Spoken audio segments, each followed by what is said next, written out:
রোজা না রাখার শাস্তি, রোজা রেখে আবার ভেঙে ফেলার শাস্তি কি?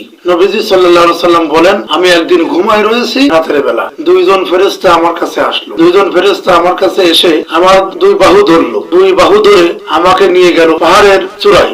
পাহাড়ের উপরে নিয়ে যাওয়ার পরে আমাকে বলছে, আপনি পাহাড়ের উপরের দিকে ওঠেন। আমি বলছি যে আমার তেমন শক্তি নাই, সামর্থ্য নাই, আমি পাহাড়ের উপরে কেমন করে পৌঁছাবো? ফেরেশতাদ্বয় বললেন, আমরা আপনাকে সাহায্য করব। নবীজি বাহু ধরে ফেরেশতাদ্বয় উপরের দিকে নিয়ে গেলেন। উপরের দিকে নিয়ে যাওয়ার পর নবীজি তার কানে শুনতে পেলেন এক শ্রেণীর মানুষের বিকট চিৎকার আওয়াজ। এই চিৎকার আওয়াজ শোনার পর নবীজি কিছু দূর অগ্রসর হলেন। তিনি দেখতে পেলেন যে এক শ্রেণীর মানুষদেরকে তাদের পা উপরের দিকে দেওয়া এবং মাথা নিচের দিকে দিয়ে তাদেরকে ঝুলন্ত অবস্থায় রাখা হয়েছে এবং তাদের ঠোঁট, তাদের গাল কেটে দেওয়া। অনবরত রক্ত ঝরতেছে এবং তারা ঝুলন্ত অবস্থায় আছে। তারা গভীর ভাবে তারা বিকট আকারে চিৎকার করতেছে।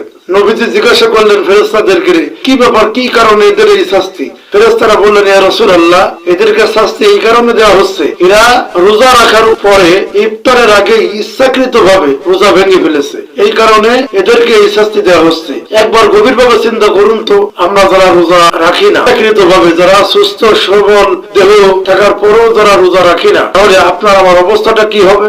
একটাবার কি কল্পনা করেছেন? রোজা রাখার পরে ভেঙে ফেলার শাস্তি যদি ঝুলন্ত অবস্থায় গাল কেটে রক্ত বের হয় অনবরত, তাহলে আপনি আমরা যারা রোজা রাখি না, তাহলে আপনার আমার অবস্থাটা কি হবে?